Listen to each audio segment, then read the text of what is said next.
This week, the New York Times launched an important lawsuit in the fight over the future of artificial intelligence. The Times sued OpenAI and Microsoft, the creators of ChatGPT and other popular AI platforms, for copyright infringement. The Times argues millions of its articles were used to train chatbots, and now those chatbots are competing with the news outlet. Copyright is just one of the legal issues surrounding AI. In many ways, 2023 was the year artificial intelligence went viral, turning from pure science fiction to a part of our everyday lives. NBC News correspondent Jake Ward shows us how. Artificial intelligence could soon transform Hollywood. And the harm this software can cause. 2023 was when AI went from nerdy jargon to a daily part of politics, entertainment. ChatGPT did. Even schoolwork. How many of you use the AI like ChatGPT or Bard in this discussion? It has come at us very fast. ChatGPT from industry leader OpenAI now has 100 million weekly users just since its launch last year, with 92% of Fortune 500 companies using the technology, according to the company. But beyond ChatGPT, the stuff AI did this year is amazing.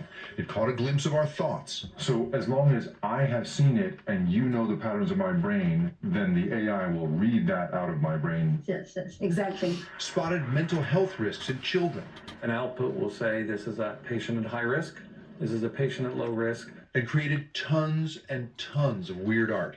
The godlike power to commission any artist in history. Yeah, that's the fun part. But as 2024 approaches, AI's ability to trick anyone's eyes could be the end of trust. Deepfake, face swap, unbelievably easy to do. Right. In just the time it took us to set up our cameras, UC Berkeley professor Hani Farid made me look like I had starred in Doctor Strange. This is On my laptop. on your laptop in half an hour, 10 minutes. Yeah. 10 minutes. Wow. But that same tech in our politics can be dangerous. The Republican National Committee already aired one AI-generated ad full of fake imagery. Closed the city of San Francisco this morning. Go to Slovakia right now where the Russians are trying to interfere with the elections. Go to the Sudan where we're seeing fake audio trying to stow civil unrest. Still, David Holtz, founder of AI art company Midjourney, said earlier this year that the risk of misuse is not worth giving up on AI. It's better just to trust people, that they're going to use things in good ways. You're always going to get some edge case, but that's just what having an effect on the world is like. AI investors like former Google CEO Eric Schmidt say companies should more or less regulate themselves. There's no one in the government who can get it right, but the industry can roughly get it right, and then the government can put a regulatory structure around it. That argument has mostly won out. Europe and China have both moved forward on broad AI regulations this year, but as 2023 winds down, the US remains the Wild West for AI. A world-changing technology moving so fast and with little sign of slowing down. Jake Ward, NBC News. More American Voices after a short break. And at the top of the hour on Amen, running scared. Far-right Congresswoman Lauren Boebert switches districts after a scandal-plagued year. Adam Frisch, her opponent, tells us what this means for the constituent she's leaving behind. That's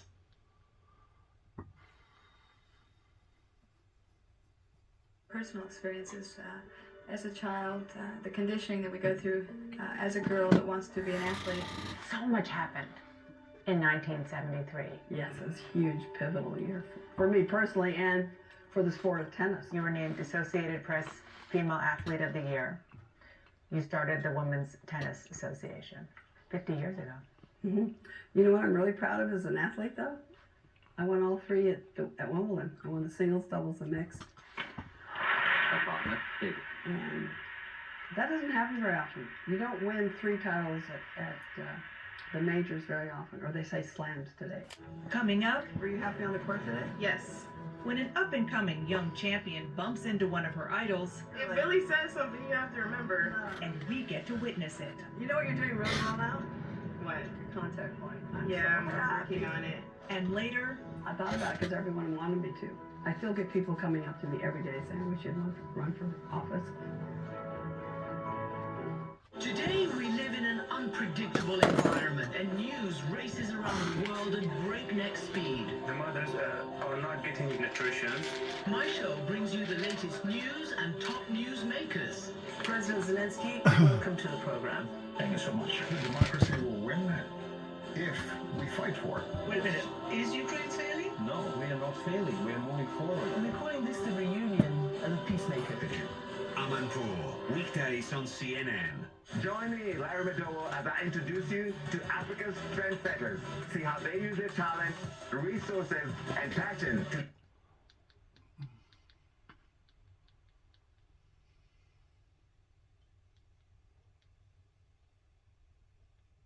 100 years, they lived in what archaeologists believe is the largest permanent community of hunter-fisher-gatherers. In 1972, the state created a state park on the site, and it's now a World Heritage Site with a museum and everything. I'm not sure about the parking here. We might want to readjust. Well, You ain't even. it wasn't my best piece of work, I'll have to say that. But hey, We've been here 1 minute. We fixed to get run off. hey, forget about that truck. This is Poverty Point, man. You're so excited you can't even park straight. Oh,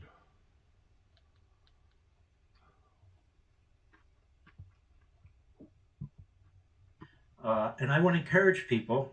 That's why people write books. You can't cover it on TV and radio the way you should. To Rescue the Constitution, George Washington and the Fragile American Experiment. It's out Tuesday. It is out Tuesday. First interview. We've got an hour special on Sunday night, 10 p.m. that actually puts a visual sense on a lot of this That book. will probably be very, but very you good. talking about it and your love of history and how you tie that into today, that's really why I wanted to come here first, is because if anybody gets it, you get it. It's an honor. And you also came to the best audience of audiences because they love this too.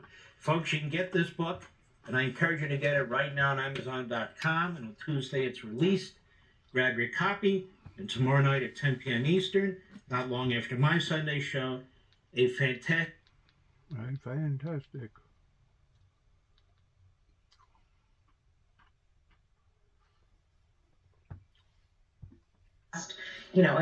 I can't believe it's been so, it's almost 9 years now.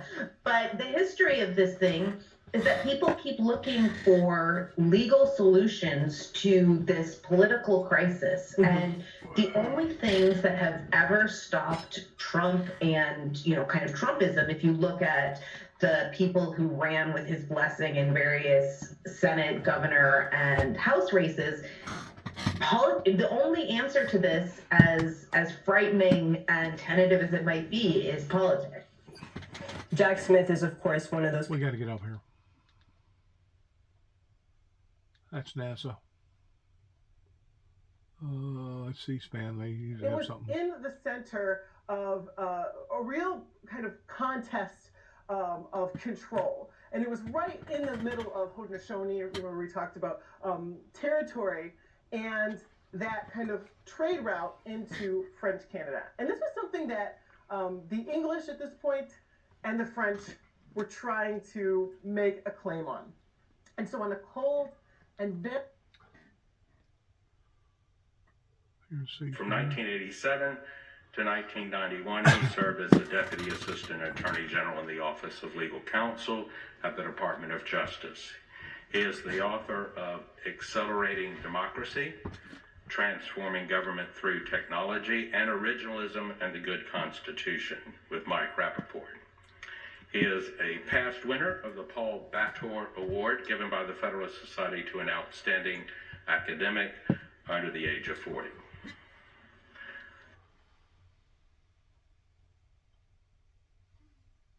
Pleased to have so many people, supporting, and people are just bringing what they can. And well, that's nice. We also came to the startling conclusion that either this reporter is 7 feet tall, or television and movies really do make people look taller than they really are. Oprah, this is your third visit to Maui War Memorial Gymnasium. She looks like she can just stand right there in the palm of your hand, doesn't she? I want to know if you're in this here for the long. Male. I'm a customer too, so I'm going to say protect our.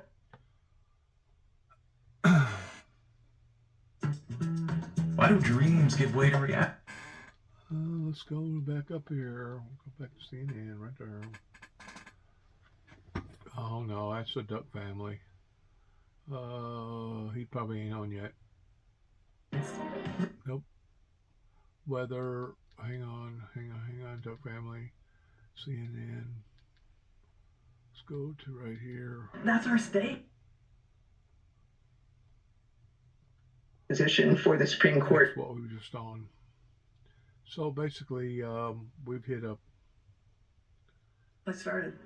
brick wall. Oh, absolutely. Walking through the Hall of Champions, she explains what it takes to be one. These pictures are like you of champions. Yeah, there's Connors, Sellis, Agassi, Althea Gibson. What does it take to be a champion? Athleticism, obviously. Is... Well, God has to give you the DNA. You said that you figured out early Absolutely. the difference between being a champion and everyone else is the ability to lift your game when you're under the greatest pressure. That's true. The champions, the great ones, they'll be playing along, but when it gets tight in a match, there's certain points you have to win, and that's when you can raise your game a level. What's it like to be a champion, to have... You have to make a that commitment moment before you serve or receive. It's got to be total focus and commitment. Like, I might visualize I'm going to serve out wide, cover the line. You see it. I see it before I do it. And there's total commitment. Despite her otherworldly achievements and icon status, Hey, Coach. Hi, Dad. How are you? being Billie Jean King is being approachable, genuinely interested in others she meets, especially young people. Hi, what's happening? Nice meeting you. Nice meeting you too. Take this sister nice because she's singing the anthem. Didn't you sing it someplace else? In Blue Jean Club. Yes, you did. I remember you. You were unbelievable. Thank you so much. Do you sing too, or do you like something else? What do you like? What? Doctor. Doctor. Wow. Excellent. Go for it, okay? Just be happy, okay? She's echoing her parents' advice. It's great to see you. My parents were great. They were helicopter parents. You know, like some of the, I see it all the time with the kids. Oh, sure. And they want their Especially child to in be the number sport. one. Yeah. All the time, and I'm like, oh, give them some space, you know? Just let them be who they're going to be, but be supportive. Of course, I'm just reiterating what my parents did, so I got It lucky. worked out for you. For a champion like King, happiness can be complicated during competition. You say winning is elation and then relief, but losing is what you're trying to avoid. I hate losing. It's so painful. But you're trying to avoid losing more than have Yeah, more than winning almost? the Yeah. euphoria of winning. Yeah, I would say there's a big part of that sometimes, yes. Losing is like having a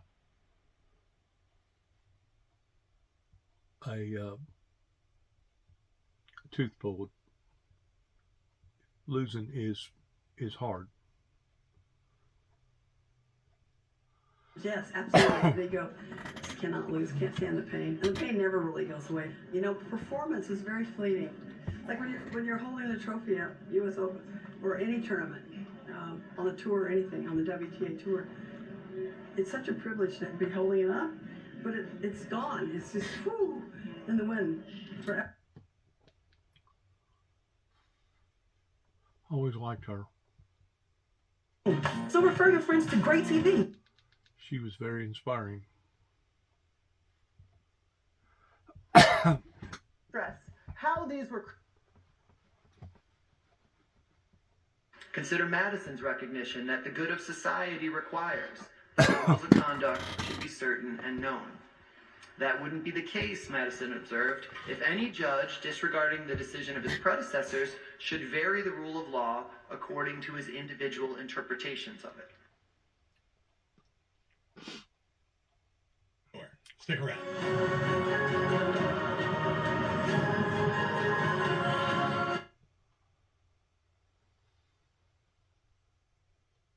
Antidote, or you're going to deliver some equipment, the post office. That is very well funded and extremely powerful. Okay, That let me stop you there. So you believe in biology, as millions of people do. You're born either a male or a female. Now, in your mind, if you want to change your gender, you can do that now because of medical advances. And if you just want to identify as a woman, even though you're not going to get the surgery, you have the freedom to do that under our Constitution. But you're saying that the progressive left is taking this further and disturbing, all right, women by allowing men, biological men, into their facilities. They're forcing the women to accept biological men in their facilities. That's the primary beef, right? That's definitely one of them.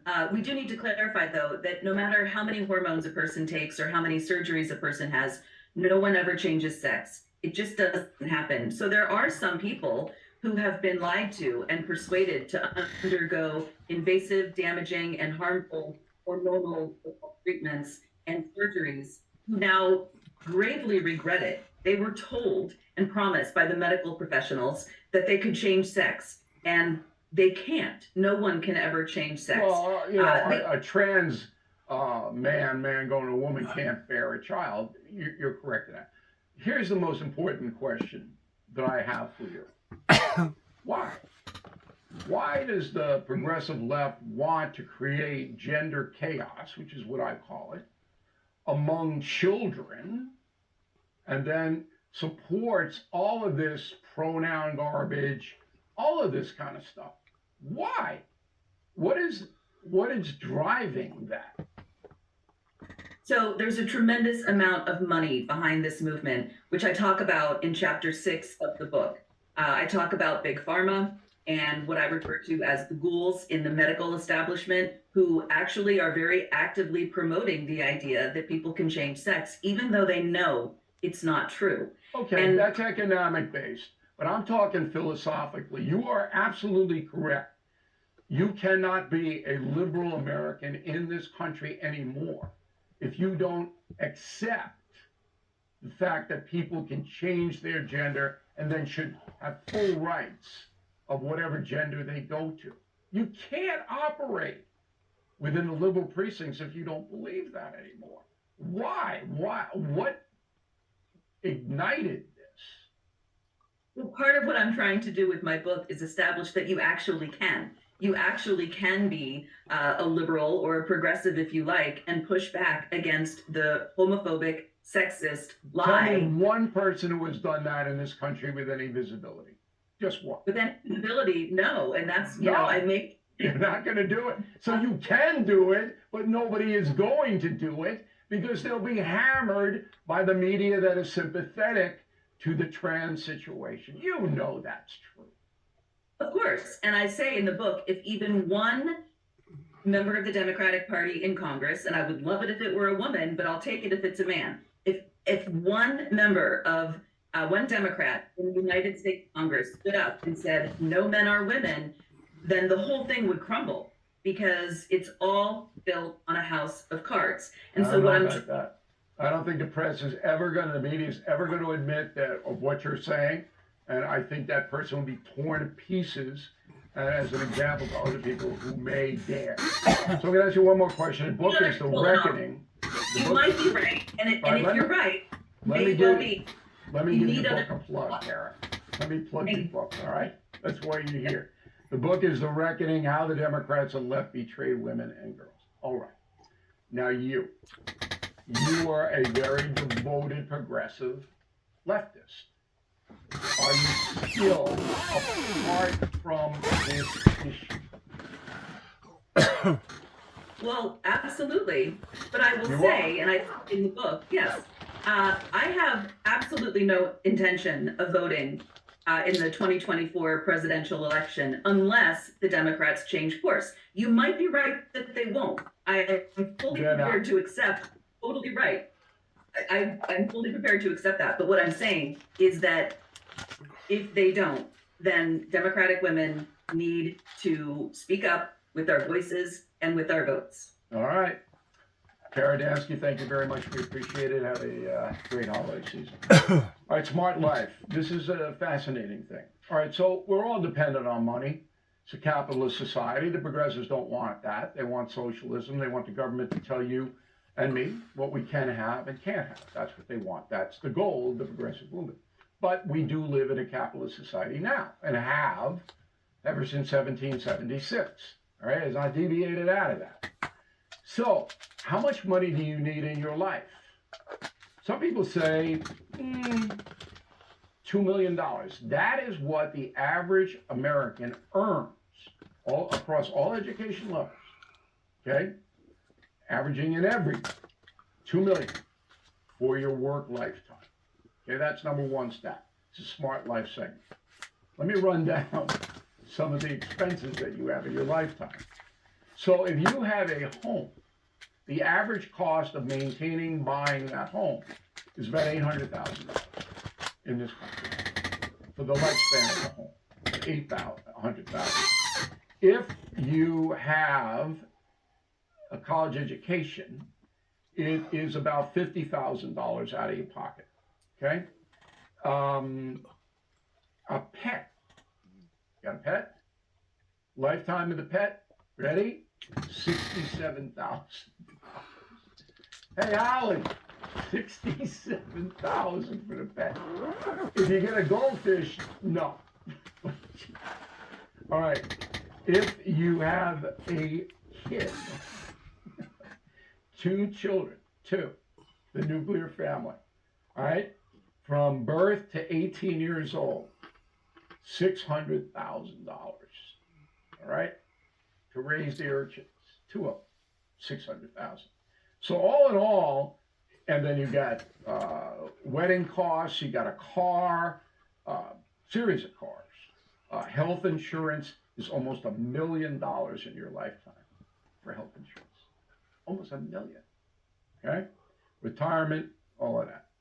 So you need, according to Investopedia, that's where this comes from, you need $3.5 million to break even if you want to have just a regular life. Average American, as I said, makes 2. So you're $1.5 million light. This is why this segment is so important. So how do you make up the $1.5 million? You make it up by understanding what you're going to need. A lot of people don't understand how much the pet is going to cost, the kids are going to cost, the house is going to cost, the health insurance is going to cost. They don't figure it out. And they just get deeper and deeper. Today it's not so much working harder, but working smarter, pertaining to looking ahead and foreseeing the things that you're going to need, or your wife's going to need, or husband's going to need, or your children's going to need, and basically being a smart consumer. Because today, if you're not a smart consumer, you're going to throw money away that you shouldn't be throwing away, because there's so many people out there right now that's jabbing people. It's just unbelievable. Some of the products out there, and they really don't focus on this pertaining to the media. But some of the products out there that before COVID that you could buy now is at least a third, if not half again, of what it was originally before COVID ever hit. In other words, if it's a $150 item, odds are you're going to be looking at $210 to $225. And if the people that's trying to sell the item don't care about the customer, they can actually jack it up 100% towards, instead of it being a $150 item, now it's a $300 item. I have seen that again and again. And it don't matter if it's tractor parts, it don't matter if it's car parts, it don't matter if it's batteries. Batteries have stayed down a little bit. Tires are still fluctuating, but they're a whole lot higher than what they was before pre-COVID. Oils went out of sight. Now it's got to the point now that you can actually go to some recreation place and have your oil changed cheaper than you can change it yourself. And I ain't never known of that ever happening. Tools has went down because you get the cheaper type quality tools now. But all in all, the same swimming pool that you put in before COVID that run you $40,000 today will run you almost $60,000. And it possibly actually will run you over $60,000, depending upon how many little trinkets that you put, whether or not you get a diving board, whether or not you've got sensors in it to where if there's a child out there and ain't supposed to be out there, that all these sirens goes off. I mean, there's all kinds of things that you can add to the pool, other than it just being a hole in the ground with a bunch of water in it. Just get deeper and deeper and deeper. You gotta have a plan. Now, I'm talking to grandparents and parents here because you have to pass this down to the kids. And the plan is, I'm going to need $3.5 million, probably going to be more than that in 10 years. Okay, let's see, it's $4 million. I got to make that kind of money. Well, you got to train yourself to be able to make it. Now, with that sometimes requires an academic degree from a college, but if you get a skill, if you can fix stuff, AI, all of that, you can make some money. I seen a program one time about how much extra money that people spend by stopping at convenience stores and getting basically your everyday items like cold drinks or candy or whatever, to where if you plan ahead and you get it in bulk, you can get it probably about a half the price than what you would in a convenience store. Basically, it's turned out to be the same way with food. It used to be that you could go to a cheap restaurant and pretty well figure that it wasn't going to cost you much over $10, $11, $12. Now that same $10, $11, $12 is up to $16 or $18. People have raised the prices, and I've seen this again and again and again. The oil industry will raise the price up, shoot it out the roof. People will start moving around, fluctuating with the prices of transport fees, and they'll tag that onto the milk, they'll tag that onto the eggs, they'll tag that on to the shirts, they'll tag that on to the parts. And then whenever the oil companies go back down, the odds of that item going down to the level of what it was before the oil ever went up is slim to none.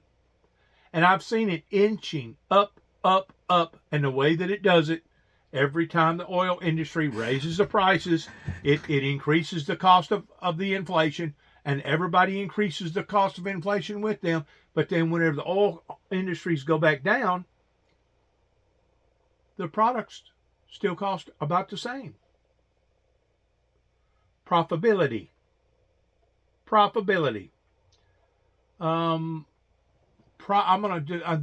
just gonna throw this out there. Probably your average clothes in Walmart that cost like $12 to $15. Walmart is probably lucky to have $4 to $5 in that same product. You know, you're looking at a full 100%, maybe 200% profit off of whatever that they're trying to pawn off to the public. You're going to have to figure it out and apply yourself and work hard. Final thing in the smart life segment. It is expensive to live in America. If you want not to pay this kind of money, you could go to Costa Rica. Now, I wouldn't. Not safe. You go to Uruguay, South America. Very reasonable to live there. You want to live here, it's expensive. You got to understand that. All right? You can't waste any money. You can't be a drug addict. You can't be smoking cigarettes every day, getting drunk every day. I drum this into my kids. I mean, I drum it into them. Got to earn, or you're going to be one miserable SOB. You know, sorry. There's another old saying, a stitch in time saves 9. A lot of times if we'll do preventive maintenance on our automobiles and our equipment that we use every day, into 2024, do you think it's that in and of itself, in the long haul, will save thousands of dollars, to where if you let it come up onto you and then it broke down, but you wasn't paying close enough attention that the belt was getting wore, the bearing was going out because it was noisy or whatever. Well, the next thing you know, not only do you got to pay for the part right then and there, and basically you got to pay for whatever that they offer it to you at, but you got downtime to keep in mind too as well. So you getting hit on 2 or 3 different fronts at the same time.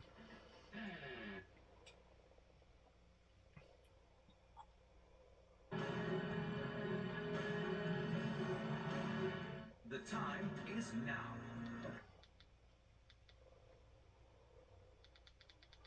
Well, it looks like on this New Year's Eve, it looks like there ain't a whole lot on TV right now. So, good luck to all of us.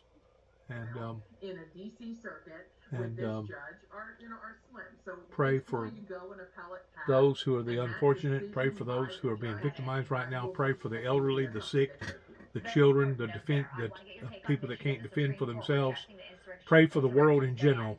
Saying they were not persuaded by anything that they need to discuss this. Obviously, in Colorado, the state law is different, and it went to a trial phase. And good luck to all of us. What do you make of this? Now that we know it's most likely going to be in front of the U.S. Supreme Court on